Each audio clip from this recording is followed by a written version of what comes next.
구원받은 하나님의 백성들은 구원받은 삶이 있게 됩니다. 우리의 구원은 목적이 있는 구원입니다.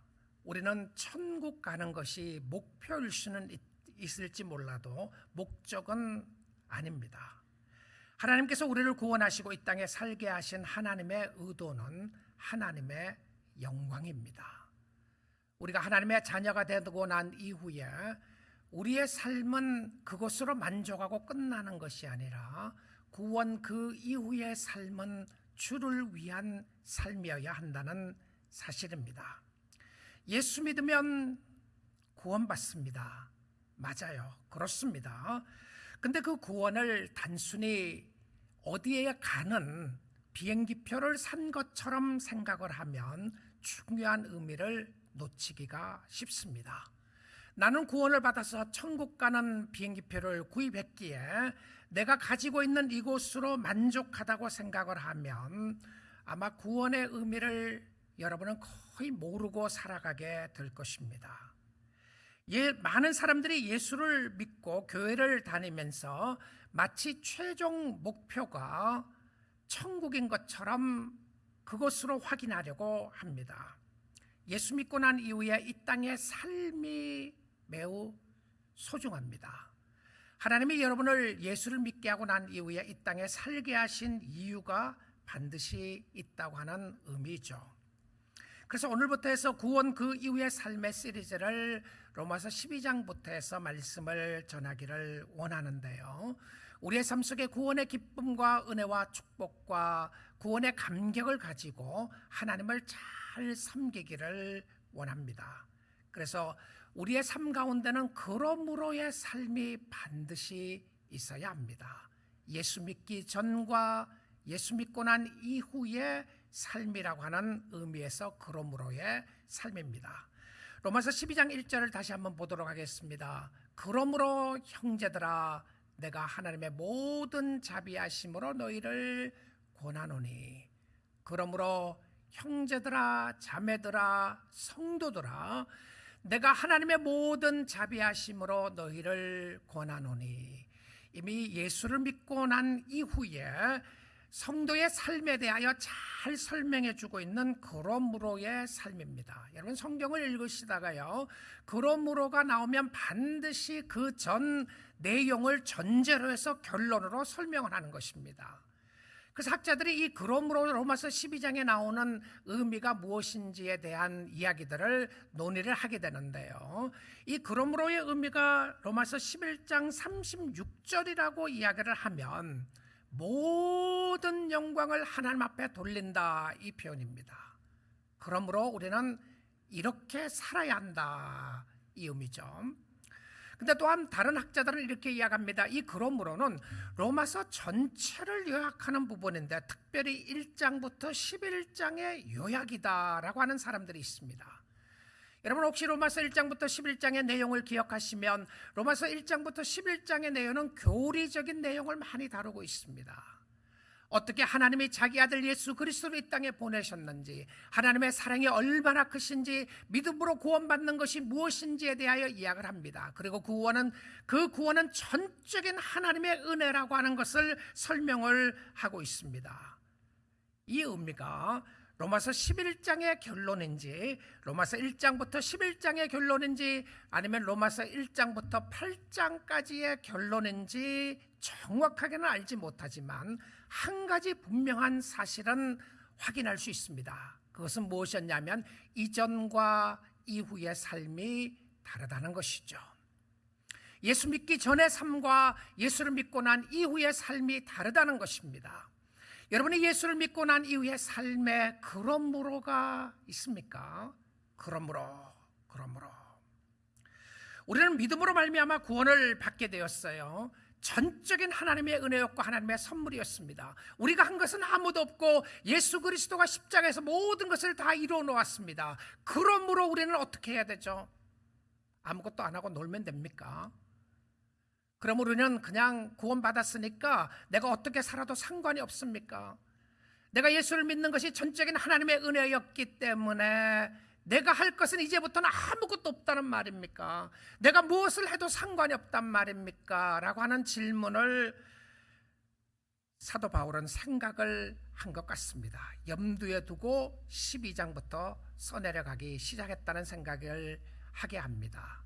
여러분, 교리는, 성경에 있는 교리는 반드시 적용이 되어야 합니다. 다른 의미로 하면 내가 하나님이 최고라고 하는 교리를 믿고 있으면, 하나님이 나의 주인이시고 하나님이 나의 구원자가 되시고 하나님이 창조자가 되신다는 교리를 확실하게 믿고 있으면 나의 삶이 거기에 걸맞는 모습이 있어야 한다는 거죠. 삶이 따라간다는 겁니다. 여러분 이렇게 생각해 보십시오. 이 사람은 내 아내입니다. 이 사람은 내 남편입니다. 얘네들은 내 자녀입니다라고 고백을 하면 진리죠.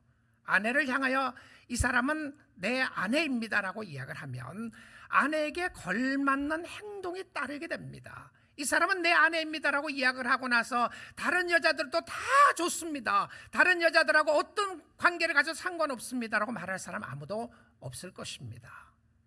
하나님이 내 인생의 최고라고 고백을 하면 거기에 걸맞는 행동이 반드시 따라가게 되어 있다는 사실입니다. 개혁신학의 중요한 신학적 역할을 한 교수 중에 한 분이 존 머레이라고 하는 교수님이신데요, 이분이 책을 쓰면서 Redemption Accomplished and Applied라고 하는 책을 쓰게 되는데, 구속의 완성과 적용이라는 책입니다. 완성은 그리스도가 하셨고 적용도 그리스도가 하셨는데, 그리스도가 하시는 사역을 우리의 삶 속에 적용된다는 의미로 쓴 책이었습니다. 예수 그리스도는 구원을 완성하신 분만이 아니라 우리의 삶 속에 구원을 적용하시는 분이시라는 사실입니다. 이 적용이 성령의 역사로 말미암아 우리로 하여금 하나님의 자녀답게 살게 한다는 것이죠. 성경의 교리는 적용이 되어야 합니다. 천국을 이야기하면 그 천국의 삶을 살아야 하고, 죽음에서 구원을 받았다고 하면 구원의 감격과 감사로 살아야 하며, 하나님의 놀라운 사랑을 깨달았으면 우리도 사랑하며 살아야 한다는 것을 전제로 하고 있다는 것이죠. 우리도 다른 사람을 사랑하고 섬길 것을 성경은 요구하고 있습니다. 그런데 왜 우리가 예수를 믿고 교회를 다니면서 구원이라고 하는 것에 대하여 좀 착각하고 있는 부분이 있다는 생각이 듭니다. 어떤 의미로 그런 의미가 있냐면, 구원을 칭의로만 생각할 때 그렇습니다. 자, 구원을 칭의로 생각한다는 의미는 칭의가 의롭게 인침을 받았다고 하는 의미죠. 우리는 믿음으로 말미암아 하나님께서 우리를 의롭게 인쳐 주셨습니다. 이것을 영어로는 justification이라고 이야기를 하죠. justify 됐다, 내가 의롭게 인침을 받았다. 내가 스스로 의로워지는 것이 아니라 의롭게 인침을 받은 것을 구원의 중요한 역사적 사실로 봅니다. 자, 그러면 어떤 경우에는 사람들이 이렇게 이야기를 합니다. 당신이 구원받은 때가 언제였습니까? 특별히 이 구원파를 주장하는 사람들이 구원의 날짜를 자꾸 물어보는 경향들이 있어요. 구원을 언제 받았습니까? 여러분, 구원을 언제 받았냐 그러면 그것을 날짜를 기억하는 사람이 있는가 하면 많은 사람들이 기억하지 못합니다.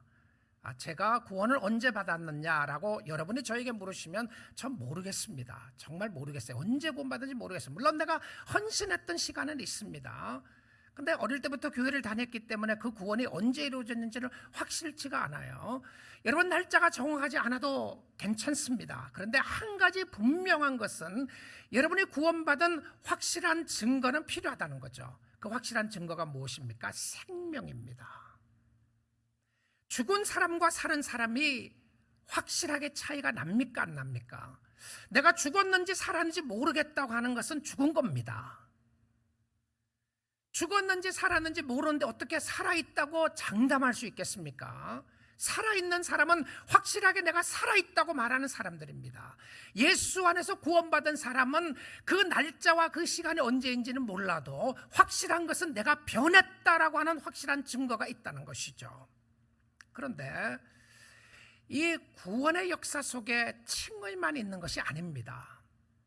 하나님이 우리를 의롭게 인쳐주시기 전에 무엇이 있었나요? 우리를 부르시는 부르심이 있었습니다. 콜링이 있었어요. 하나님이 빛으로 불러내신, 어둠에서 빛으로 불러내신 것이 먼저 있었습니다. 자, 그리고 칭의만 있지 않고 구원 속에 무엇이 들어있냐면 성화가 있습니다. 거룩하게 사는 삶이라는 것이죠. 그리고 구원 속에는 성화만 있는 것이 아니라 영화도 있습니다. 글로리피케이션이라고 이야기하죠. 내가 육신의 몸을 벗고 완전하게 새롭게 되는 그 순간을 영화의 단계라고 이야기를 합니다. 자, 여러분, 큰 그림 속에서 보게 되면 우리는 아직 영화의 단계까지 가지 않았습니다. 이 땅에 살아있다고 하는 자체는 영화의 단계에 들어가지 않았어요. 근데 우리의 육신의 몸을 벗고 예수 안에 들어가는 그 순간까지 우리의 구원은 완벽하게 완전하게 다 이루어졌다고 말할 수가 없을 겁니다. 그렇다고 해서 우리의 구원이 완벽하지 않다는 의미를 하는 것이 아닙니다. 이 부분을 잘 설명했던 화란계 학자들이 이 단어를 썼습니다. 구원에 있어서 already but not yet, 이미 이루어진 구원과 이루어질 구원에 대해서 표현했어요. already, 이미 이루어졌어요. 예수 안에 있는 자들은 이미 영화의 단계까지 하나님이 책임져 주실 것을 이야기하는 의미에서 already입니다. 이미 이루어진 구원입니다. 그래서 여러분이 예수를 믿고 구원을 받았습니까? 말할 수 있어요. 구원이 이루어졌습니까? 말할 수 있습니다. 내가 예수를 믿습니다. 말할 수 있어요. 근데 not yet이라고 하는 의미는 아직 우리가 성화의 단계도 끝나지 않았고요, 영화의 단계도 끝나지 않았기 때문에 not yet이라고 말할 수가 있습니다. 근데 not yet은 반드시 already의 전제가 되어야 된다는 사실이죠. 그 의미는 이루어질 완벽한 구원은 이미 이루어진 구원의 근거를 한다는 사실입니다. 그래서 여러분의 구원의 확신도 가질 수가 있습니다. 누구 때문에? 예수 그리스도의 죽으심과 부활하심 때문에 그럴 수 있다는 사실이죠. 그러므로의 삶은 전과 후가 확실히 다른 삶이었습니다. 우리 사랑하는 성도 여러분, 여러분에게 그러므로의 삶이 있습니까? 정말 예수 믿기 전과 믿은 이후에 변화가 있으시나요? 그러므로의 삶이 있냐는 것입니다. 죽었는데 살아났습니다. 그런데 살아났는지 아닌지 모르겠다 말할 사람 없습니다. 없으면 확인을 해보고 예수 앞으로 나가야 하는데 새 생명을 얻고 예수를 잘 믿기를 원합니다. 자, 예수 믿고 난 이후의 삶을 구원 이후라고 우리가 생각해서 한번 보도록 하죠. 물론 전체적인 구원은 아직 이루어지지 않았습니다. 그럼에도 불구하고 예수를 믿고 난 이후에 나는 어떻게 살아야 하는가? 참 많은 경우에 예수 믿고 난 이후의 삶을 이렇게 착각하는 사람들이 많은 것 같습니다. 예수 믿고 난 이후에 나의 삶은 내가 예수를 믿었기 때문에 내가 무엇을 해도 상관이 없고 이제부터는 예수를 이용해서라도 내 필요를 채우고 나는 이미 천국 가는 티켓을 확보했기에 이제는 내 마음대로 살고 내가 원하는 것을 이루는 것으로 착각하고 사는 사람들이 많이 있는 것 같습니다. 여러분 그렇지 않으시나요? 예수 믿고 난 이후에 하나님이 요구하시는 삶이 있습니다. 구원을 베풀어 주신 분이 하나님이시라면 구원 이후의 삶에 요구하시고 원하시는 삶을 누가 결정을 하느냐면 하나님이 결정하세요.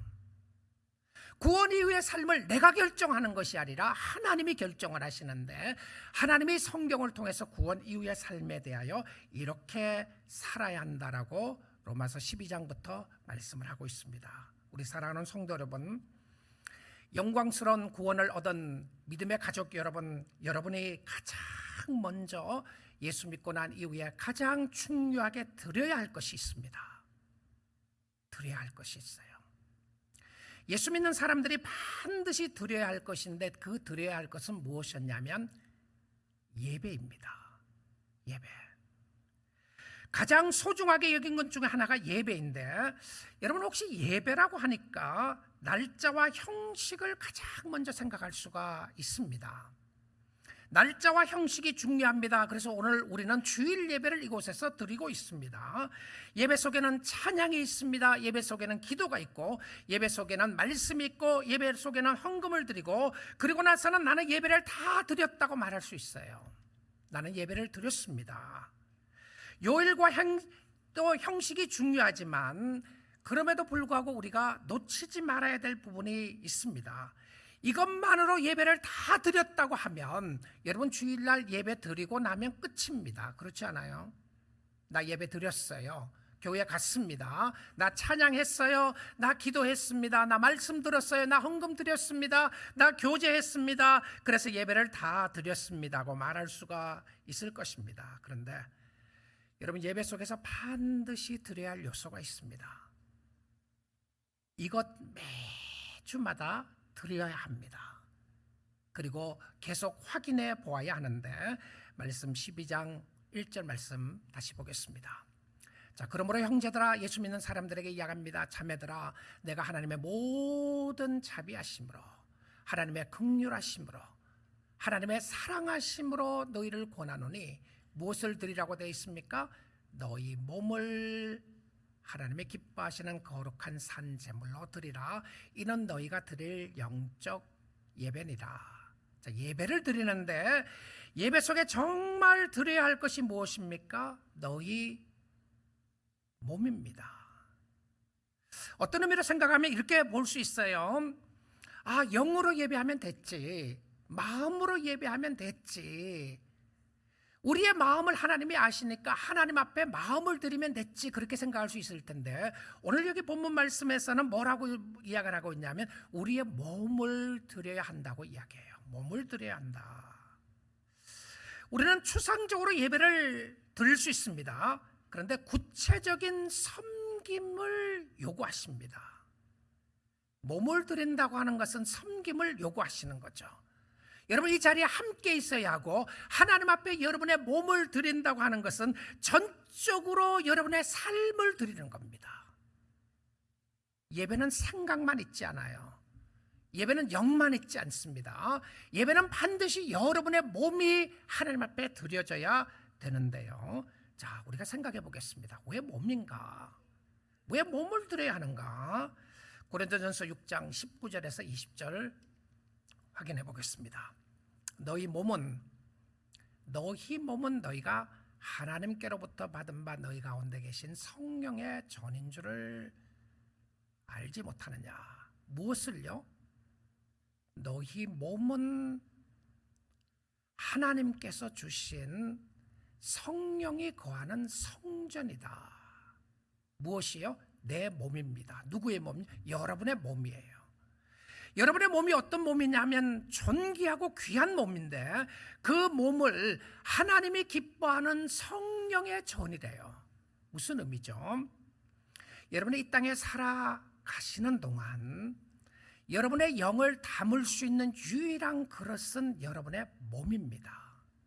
그래서 몸이 귀해요. 자, 몸이 귀하다고 하는 의미가 무슨 의미냐면 영을 담고 있을 때 여러분의 몸은 귀한 몸입니다. 그러기에 우리는 몸을 잘 가꾸고 다스리는 것이 필요한 것이죠. 몸을 드리는데 이것은 너희는 너희 자신의 것이 아니라, 여러분의 몸이 여러분의 것이 아니래요. 여러분 몸은 참 사랑하죠? 몸을 사랑하죠? 오늘 말씀을 잘 보시면서 적용해 보십시오. 여러분의 몸은 여러분 것이 아니라고 이야기합니다. 20절 봅니다. 값으로 산 것이 되었으니 그런즉 너희 몸으로 하나님께 영광을 돌리라. 너희 마음으로 하나님께 영광을 돌리라. 너희 영으로 하나님께 영광을 돌리라고 되어 있지 않고요, 몸으로 드리라고 되어 있습니다. 몸으로 하나님 앞에 영광을 돌리라고 되어 있어요. 무슨 의미죠? 여러분의 몸이 너무 귀한 몸임에도 사실이지만 하나님의 영이 있을 때만 귀한 겁니다. 예수 믿는 사람들의 육신은 귀한 육신인데 그럼에도 불구하고 우리의 육신은, 여러분의 육신은 영의 말에 순종하지 않을 때가 많습니다. 다른 이야기를 하면 영이 하나님을 섬기려고 할 때 몸이 방해가 될 때가 있단 말입니다. 피곤하다, 힘들다, 아프다, 몸이 힘들어서 못하겠다. 자, 이런 부분들이 있을 수 있다는 것이죠. 그랬을 때에 몸은 하나님 앞에 드릴 때에 귀한 것입니다. 여러분의 몸을 하나님 앞에 드리는데 드릴 때 귀하다고 하는 그 의미를 사도 바울은 이렇게 표현하고 있습니다. 고린도전서 9장 27절입니다. 내가 내 몸을 복종하게 함은, 자, 이거는 피지컬 어뷰스를 이야기하는 것이 아닙니다. 자기의 몸을 어뷰스한다는 의미가 아니고 내가 내 몸을 친다고 하는 의미의 모습은 무엇이었냐면 내 육신의 몸이 하나님의 뜻에 굴복하게 한다는 것입니다. 자, 여러분 몸이 귀하다고 그랬습니다. 근데 그 귀한 몸은 하나님의 뜻에 굴복하게 할 때에 귀한 겁니다. 바울이 그런데 이 표현 속에 한번 보십시오. 내가 내 몸을 쳐서 복종하게 하면 내가 남에게 전파한 후에 언어입니다. 자신이 도리어 버림을 받을까 두려워합니다. 열심히 전도했습니다. 다니면서 열심히 전도하고 그리스도의 복음을 전했음에도 불구하고 자기 자신은 하나님 앞에 굴복하지 않는 모습을 보게 된 거예요. 무엇이요? 자기의 육신의 모습이었습니다. 여러분, 몸이 영에게 순종할 때에 귀한 겁니다. 여러분, 피곤하고 힘들고 어려울 때 있잖아요. 피곤하고 힘들고 어려울 때에 그때야말로 여러분의 몸을 하나님 앞에 굴복시킬 때입니다. 힘들고 짜증나고 하고 싶지 않을 때에, 육신에 고단하고 힘들고 어려울 때에 주님을 찬양하시나요? 주님께 예배하십니까? 건강할 때가 아니라 힘들고 어려울 때 여러분의 몸을 주님 앞에 드리면서 내 몸은 주님의 것이니까 내가 주님으로 찬양하고 주님으로 인하여 주께 영광을 돌리겠습니다라고 하시나요? 자, 그런데 이 모습을 다시 돌아와서 1절 말씀을 한번 다시 보도록 하겠습니다. 로마서 12장 1절 말씀 다시 한번 띄워주시죠. 그러므로 형제들아, 내가 하나님의 모든 자비하심을 너희를 권하는 너희 몸을 하나님이 기뻐하시는 거룩한 산 제물로 드리라. 자, 어뷰스하라는 게 절대 아닙니다. 죽이라는 의미도 아니에요. 무엇으로 드리라고요? 산 제물로. 여기서 living sacrifice라고 되어 있습니다. 자, 우리는 구약 성경을 통해서 알게 됩니다. 무엇을 알고 있느냐 하면 sacrifice는 희생 제물은 다 죽여서 드렸습니다. 구약 성경에 동물이 나의 죄를 대신해서 죽었다고 하는 의미로 동물을 죽였어요. 그렇죠? 근데 전부 다 제물은 죽은 것을 드렸어요. 근데 살아있는 것을 드려야 하는데 그 살아있는 걸 드리는 것이 무엇이었냐면 자신의 몸이라고 되어 있습니다. 제임스 보이스 목사님이 로마서 주석에서 이렇게 이야기를 합니다. 세상의 종교는 다 죽은 것을 드린다. 생명이 없는 것을 드린다. 그런데 기독교만이 살아있는 것을 드린다. 무엇인가? 자기 자신이다. 어떻습니까? 하나님이 기뻐하시는 제물은 죽은 제물이 아니라 산 제물입니다. 하나님 앞에 물질을 드리는 것 귀합니다. 하나님 앞에 시간을 드리는 것도 귀합니다. 하나님 앞에 재능을 드리는 것도 귀합니다. 그런데 이런 것들은 살아있는 겁니까? 죽은 것입니까? 생명체가 있는 겁니까? 없는 겁니까?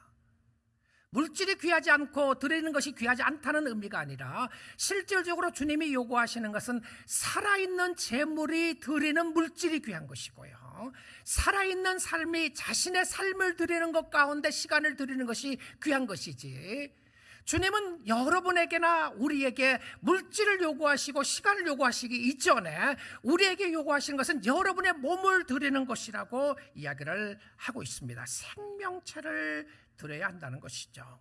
그 생명체가 어떤 모습이었습니까? New Spirit, 새로운 영으로 인하여 오는 성령의 역사였다는 사실입니다. 우리 사랑하는 성도 여러분, 하나님이 기뻐하시는 영적 예배는 자신의 몸을 드리는 것이었습니다. 자신의 삶을 죽게 드리는 건데, 여러분의 생명 있는 그 몸, 여러분이 사랑하는 그 몸을 하나님 앞에 거룩한 산 제물로 드리는 것이 영적 예배라고 이야기를 합니다.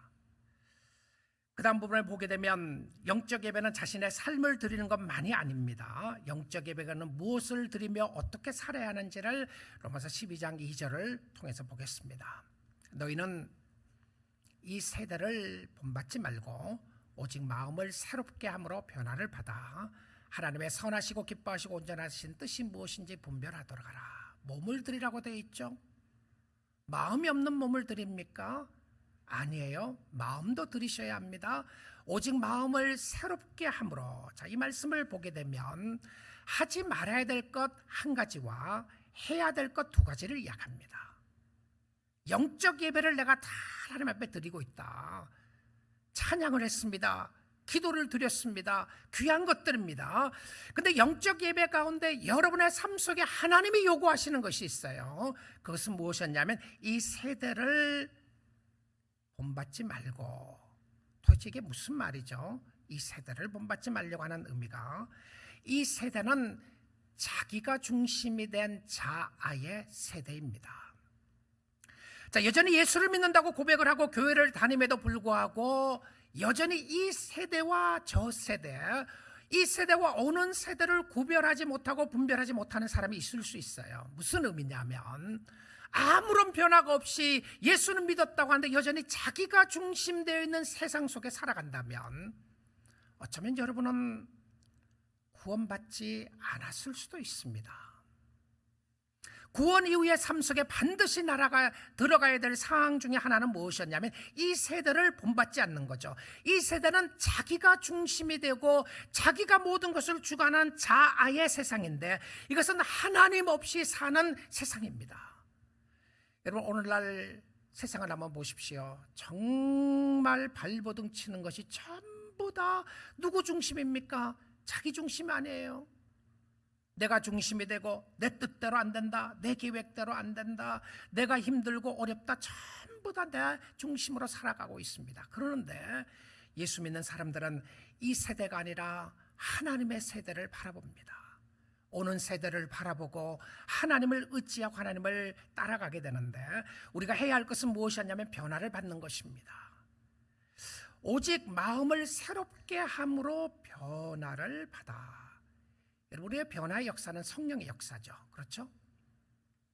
성령께서 우리의 심령 속에 이미 변화를 시켜주셨습니다. 이미 변화된 사람들에게 필요한 게 뭔지 압니까? 지속적인 변화입니다.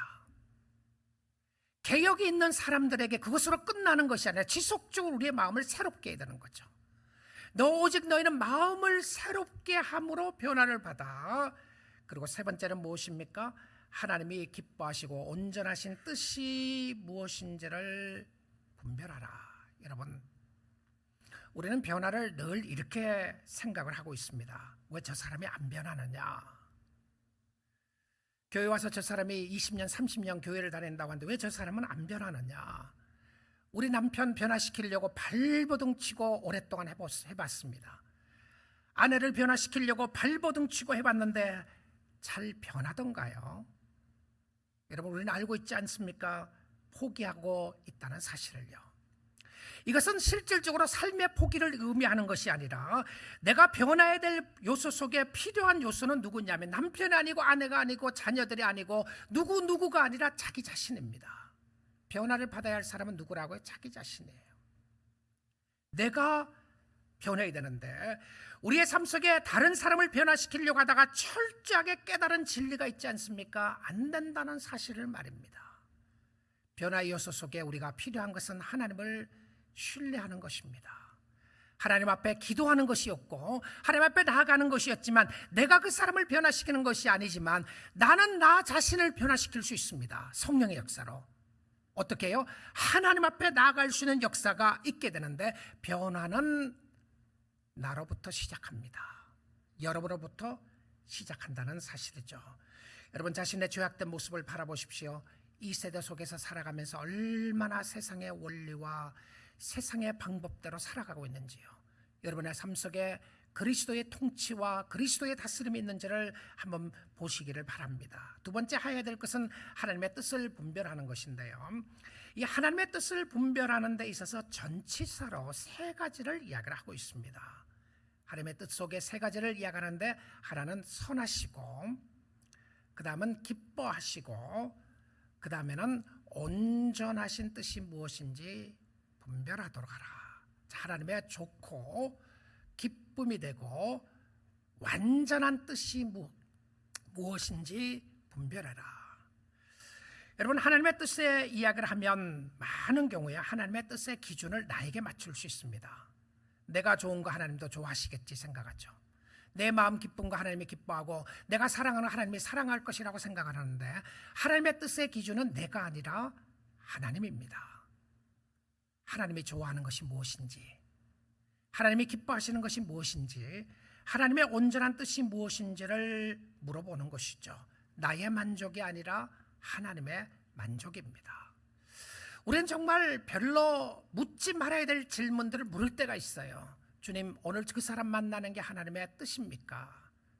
꼭 점장에서 물어보듯이 물어보는 질문들을 합니다. 내가 오늘 여기 가야 되겠습니까? 말아야 되겠습니까? 이 사업을 하는데 해야 되겠습니까? 말아야 되겠습니까? 물론 기도한다는 의미에서는 중요한 요소를 담고 있으며 분명하지만, 짜장면을 먹어야 됩니까? 짬뽕을 먹어야 됩니까? 하나님이 이렇게 물어보면 네가 알아서 맛있는 거 먹으라고 말하지 않겠습니까? 우리는 하나님 앞에 묻는 하나님의 뜻에 있어서도 실질적으로는 내가 원하는 것이 무엇인가를 하나님이 도장 찍어주기를 바라고 물을 때가 많이 있어요. 근데 하나님의 뜻은 하나님의 완벽한 계획 가운데 이루어지게 되는데요, 큰 그림 속에 하나님의 뜻을 확인하는 두 가지를 성경을 통해서 보도록 하겠습니다. 먼저는 데살로니가 전서 4장 3절인데요, 하나님의 뜻은 이것이니 This is the will of God. 복수가 아니고 단수입니다. 하나님의 뜻은 이것이니 너희의 거룩함이라. 짜장면을 먹는 것이 더 거룩하겠습니까? 짬뽕을 먹는 것이 더 거룩하겠습니까? 하나님 앞에 그 질문해 보십시오. 그럼 무엇을 먹어도 너의 거룩과는 상관없다 그러면 마음 놓고 드시면 됩니다. 근데 이 비즈니스를 하는 것이 하나님의 뜻에 맞습니까? 아닙니까? 라고 하는 기준을 어디에 두시냐면 거룩에도 보세요. 거룩에, 하나님 앞에 있는 거룩. 하나님의 뜻은 이것이니 너의 거룩함이라. 여러분, 거룩하다고 이야기를 하면 굉장히 추상적일 때가 많이 있어요. 근데 데살로니가전서 4장 3절, 4절, 5절, 6절을 쭉 보시면 그 다음에 구체적으로 무엇을 해야 할 것을 이야기를 하는데, 너희의 거룩함이라고 하고 첫 번째 하나만 확인하겠습니다. 그 하나가 무엇이었냐면 곧 음란을 버리고.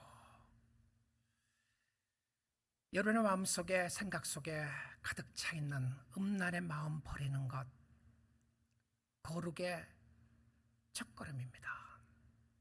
거룩은 거룩하게 성경책을 끼고 걸어 다니는 것이 거룩한 삶이 아니라, 거룩은 손들고 기도하면서 모든 사람이 나를 거룩한 사람으로 봐주기를 바라는 것이 거룩이 아니라, 거룩은 여러분의 삶 속에 있는 죄악들과 멀리하는 겁니다.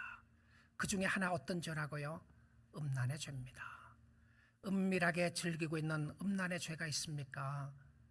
그거 버리는 것, 주님이 기뻐하시는 거룩한 삶이었습니다. 그 다음에 데살로니가전서 5장 8절 18절 한번 보도록 하겠습니다. 범사에 감사라. 이것이 그리스도 안에서 너희를 향하신 하나님의 뜻이니라. This is the will of God in Christ Jesus our Lord. 너희에게 있는 그리스도의 뜻은 무엇이었냐면 범사에 감사하는 것입니다. 자, 두 가지를 보았어요. 하나님의 뜻에 대해서 나왔던 첫 번째는 거룩이었고, 두 번째로 나오는 부분에 있어서 이것이 주님의 뜻이라고 이야기했을 때 범사에 감사하는 겁니다. 자, 범사에 감사한다는 의미는 무엇이었냐면, 내가 잘되고 편안하고 모든 것이 좋을 때 감사하는 건 누구든지 할 수 있습니다. 나는 불평할 수밖에 없고, 나는 원망할 수밖에 없고, 나는 억울하게 생각될 수밖에 없는 그 상황에 있을 때에 감사하는 것이 범사에 감사하는 겁니다. 하나님의 뜻은 어떤 모습이냐면, 모든 것을 주관하고 다스리는 하나님 앞에 여러분의 기도가 응답되지 않는다고 할지라도, 여러분의 뜻대로 길이 가지 않는다고 할지라도, 여러분의 생각대로 여러분의 삶 속에 어렵고 힘든 일이 있다고 할지라도 하나님의 뜻은 무엇이라고요? 그 순간 속에 하나님을 바라보고 감사하는 겁니다. 무엇을 감사하죠? 어려움을 주신 것을 인하여 감사하는 것이 아니라 그 상황 속에서 하나님이 다스리고 있음을 감사하는 겁니다. 하나님은 떠나지 않고 나를 사랑하시고 계시는군요. 감사하는 모습을 보여주고 있습니다. 하나님의 뜻을 아는 중요한 기준은 무엇이라고요? 무엇이 선하고 무엇이 옳은가를 깨닫는 중요한 기준이 무엇이었습니까? 우리의 거룩과 감사였습니다. 이것 놓치지 않으면 하나님의 뜻을 잘 분별하고 깨달을 수 있게 되는 것입니다. 구원 그 이후의 삶 속에 몸을 드리는 것이 중요하다고 그랬어요. 영적인 예배는 우리의 삶의 전체를 드리는 것이다. 나를 드리는 것이다. 두 번째는 우리의 삶 속에 중요하게 하나님의 뜻에 합당한 삶을 사는 것은 마음을 드리는 것인데, 우리의 마음을 하나님 앞에 하나님의 뜻을 물으면서 하나님 앞에 드릴 것을 이야기하고 있습니다. 세 번째는요, 우리의 삶 가운데 인생에 참 하나님을 사랑하고 섬김에 있어서는요, 여러분 자신의 무엇을 그리고 어떻게 관리를 잘해야 될 것이 있습니다. 구원 그 이후의 삶에서 자기 관리에서 중요한 것은 무엇인지 압니까? 생각입니다. 자, 여러분 구체적으로 하나님의 말씀을 잘 적용할 수 있죠? 그렇죠? 몸을 드린다는 의미, 마음을 드린다는 의미, 생각을 드리는 것에 말하고 있는데, 자신에 대하여 어떻게 생각하지 말아야 될 것과 어떻게 생각해야 될 것에 대하여 이야기를 하고 있습니다. 누구에 대해서요? 자기 자신에 대해서입니다. 여러분의 자신을 여러분이 어떻게 보십니까? 어떻게 생각하시죠? 나 괜찮은 사람이야, 나 잘난 사람이야, 나 못난 사람이야. 표현을 하지 않는다고 할지라도 여러분이 아는 여러분이 있습니다. 때론 여러분을 좌절시키고 절망시키는 여러분이 있어요. 때론 여러분을 교만하게 만들고 있는 여러분의 생각이 있습니다. 자, 오늘 말씀 12장 3절을 보겠습니다. 내게 주신 은혜로 말미암아 너희 각 사람에게 말하노니 마땅히 생각할 그 이상의 생각을 품지 말고 오직 하나님께서 각 사람에게 나눠주신 믿음의 분량대로 지혜롭게 생각하라. 자, 세 번째, 여러분 예수 믿고 난 이후에 잘해야 될 것 중에 하나가 여러분의 생각을 컨트롤하는 겁니다. 제가 여기서 이야기하는 것은 마인드 컨트롤을 하라거나 특별하게 여러분이 어떤 메디테이션을 하면서 마인드 컨트롤을 이야기하는 것이 아닙니다. 자, 오늘 여기에서 주시는 말씀은 굉장히 구체적으로 이야기를 하고 있는데요, 하나님께서 우리에게 주신 은혜를 바로 알게 되면 마땅히 생각해야 될 그 이상의 생각을 품지 말라라고 이야기를 합니다. 이것은 비전을 가지지 말라거나 꿈을 가지지 말라는 말이 아닙니다. 자기의 분수를 알아야 한다는 겁니다. 하나님 앞에서 여러분이 여러분 되도록 주신 여러분이 있습니다. 이것은 욕심을 부리지 말라는 것입니다. 이것은 교만하지 말라는 것이에요. 마땅히 생각할 것 이상을 생각하지 말라고 하는 것은 여러분이 안 되는 것을 억지로 하려고 하는 이 부분을 이야기할 수 있습니다. 내가 아니면 안 된다는 생각을 버리라는 것이죠. 주어진 일을 잘하는 것은 중요하지만 모든 것을 내가 다 해야 될 필요성은 없다는 것이죠. 은사가 다르고 재능이 다르고 직분이 다릅니다. 자기에게 주어진 것에 충실하는 것인데 자기의 생각을 잘 다스려야 합니다. 그럼 무엇을 생각을 해야 하죠? 무엇을요? 하나님께서 주신 믿음의 분량대로 지혜롭게 생각하라. 우리 사랑하는 성도 여러분, 예수를 믿는 저와 여러분이 중요하게 훈련해야 될 것 중에 하나가 여러분의 생각입니다. 지혜롭게 생각하는 부분 속에서 혹시 여러분의 생각이 어떻습니까? 지금 예배를 드리고 있음에도 불구하고 몸을 드리고 있으시나요? 예배를 드리고 있음에도 불구하고 여러분의 생각은 딴 데가 있으십니까? 언제 설교가 끝나나? 설교 끝나고 나서 누구를 만나야지? 설교 끝나고 나서 어디 가서 음식을 먹어야지? 내일은 뭘 해야지? 여러분 생각이 너무 복잡하지 않으세요? 예배를 드리고 있음에도 불구하고 성령의 역사로 말미암아 하나님 앞에 나와 있음에도 불구하고 여러분의 생각이 너무 복잡하지 않습니까? 염려와 걱정과 근심으로 가득 차 있으십니까? 저 사람은 나를 어떻게 볼 거냐? 이 사람은 나에게 뭐라고 말하고 있는가? 내 인생은 어떤가? 여러분의 생각을 보시나요? 여러분 절망하고 있습니까? 좌절하고 있으시나요? 여러분 비난과 원망의 생각을 하고 있습니까?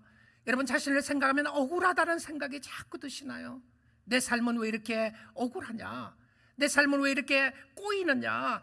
여러분 정말 불공평하다는 생각이 꽉 차 있습니까? 세상은 불공평하고 나도 불공평하고 하나님은 나를 사랑하지 않는 것 같다는 생각이 자꾸 여러분의 생각을 주관하고 다스리고 있습니까? 여러분 진정한 예배는요, 여러분의 생각을 하나님 앞에 드리는 겁니다. 마땅히 생각하지 말아야 될 그 이상을 생각하지 않는 거예요. 그 의미는 지금 현재로 적용을 한다면 여러분 지금 이 자리에서 예배 드리는 시간입니다. 하나님이 살아계시고 여러분과 함께 하시는데 여러분의 생각을 온전히 주께로 맞춰보십시오. 다른 사람이 여러분에 대해서 무슨 말을 하느냐, 다른 사람이 어떻게 보느냐가 중요한 것이 아니라 하나님 앞에서 내 생각을 어떻게 드려지고 있는가, 내일 일에 있어서 생각하지 말고 오늘 이 시간은 주님 바라보세요. 예배에 바라보시란 말입니다. 그런데 이 몸을 드리고 마음을 드리고 생각을 드리는 데 있었어요, 어떻게 사는지 성경 말씀 확인하고 또 보도록 하겠습니다. 고린도후서 10장 5절이에요. 자, 우리가 생각을 다스리고 생각을 잘하는 의미에서 어떤 의미를 이야기하고 있냐면, 하나님을 아는 것을 대적하여 높아진 것을 다 무너뜨리고, 자, 하나님보다 위에 가려고 하는 생각들이 있어요. 나의 잘남이죠. 착각하고 있는 겁니다. 내가 최고인 것처럼 생각하는 내 중심의 생각입니다. 하나님을 대적하는 거라고 되어 있어요. 다 무너뜨리고, 자, 그 다음 단어가 중요합니다. 그 다음 단어 잘 보십시오. 모든 생각을 사로잡아 그리스도에게 복종하게 하니. 와, 놀라운 말씀인데요. 모든 생각을 사로잡으라. 오늘 이 시간 예배드리는 여러분의 삶 속에 걱정, 근심, 염려를 주님 앞에 내려놓으시고 생각을 사로잡으세요. 이 사로잡는다고 하는 단어가 어떤 의미냐면 포로에 관한 부분입니다. 포로를 잡듯이 여러분의 생각을 포로로 잡는 거예요. 여러분의 생각을 저기 멀리 마음대로 다니게 내버려 두시지 마시고, 염려와 걱정과 좌절과 절망과 슬픔과 아픔과 이 모든 염려에 대한 생각들을 마음껏 돌아다니는 여러분의 생각을요 꽉 붙잡으세요. 포로를 잡으세요. 누구 생각? 자신의 생각. 여러분의 생각을 포로로 잡는데, 이 말씀을 세번역에서는 이렇게 번역을 했습니다. 한번 제가 읽어보겠습니다. 세번역에서 하나님을 아는 지식을 가로막는, 하나님을 아는 지식을 가로막는 이 부분에 있어서 장애가 되는, 다른 성경에서 장애물이 되는, 자, 여러분이 하나님을 알고 하나님 앞에 가까이 가고자 할 때 장애물이 되는 생각들이 있다는 거예요. 장애물을 막는 모든 교만을 쳐부수고, 하나님 앞에 가는 장애물이 무엇이라고요? 자신의 교만인데 모든 교만을 쳐부수고 모든 생각을 사로잡아서 그리스도께 복종시킵니다. 모든 생각을 사로잡아서, 이 NIV 표현에서는 이렇게 번역을 했습니다. Every thought captive. 이 captive이라고 하는 말이 포로잖아요. 모든 생각을 포로로 잡으라. 누구의 생각? 자신의 생각입니다. 자신의 생각 속에서 그리스도께로 굴복시키는, 여러분의 마음속에 끊임없이 떠오르는 죄악된 생각들, 절망의 생각들, 근심과 염려로 여러분의 심령을 좌절시키는 생각들을 오늘 이 시간 성령의 역사로 굴복시키십시오. 여러분에게 안 된다고 이야기하는 그 생각 말입니다. 여러분에게 할 수 없다고 생각하는 그 생각들, 여러분이 다른 사람을 비난할 수밖에 없다고 생각하는 그 생각들, 나는 절망할 수밖에 없다고 생각하는 그 절망의 생각들을 예수께 사로잡으세요. 예수님이 여러분을 얼마나 사랑하십니까? 나 이렇게 살면 차라리 죽었으면 좋겠다는 생각이 있으시나요? 사로잡으세요. 그냥 내버려 두시지 마시고요. 음란한 생각들이 여러분의 심령을 끊임없이 괴롭히고 있습니까? 그 생각 사로잡으세요. 그냥 내버려 두시지 마시고 함께 할 수 있다. 성공과 실패의 기준이 여러분 자신 때문에 절망하고 교만하고 하는 그 모든 생각들을 예수 그리스도께 나아가기 위해서 생각을 사로잡는 거예요. 모든 생각, 누구의 생각이라고요? 내 생각입니다. 나 자신의 생각, 다른 사람의 생각이 아니라 여러분의 생각을 사로잡는 거예요. 우리 사랑하는 성도 여러분, 여러분 예수를 믿음에도 불구하고 여전히 의심하고 있습니까? 예수를 믿음에도 불구하고 하나님의 사랑에 의심이 되고 절망과 좌절 가운데 깊은 수렁에 빠져 있습니까? 그 생각에서 일어나세요. 하나님이 잡고 계신다는 것을 생각하시고 감사하시고 찬양해 보세요. 하나님이 여러분을 버렸다고 생각하는 그 생각, 잘못된 생각입니다. 예수 믿는 사람을 하나님이 어떻게 버리십니까? 예수 믿는 사람들을 하나님이 어떻게 사랑의 끈에서 놓을 수가 있겠습니까? 여러분이 환난이 있고 어려움이 있다고 해서 하나님이 떠나신 것입니까? 절대 그럴 수 없지 않습니까? 하나님이 꼭 붙잡고 계시는데 여러분의 생각이 마음대로 돌아다니게 내버려 두시지 마시고 하나님을 대항하고 잘못된 모습으로 믿음으로 나아가지 않는 그 생각들을 사로잡으세요.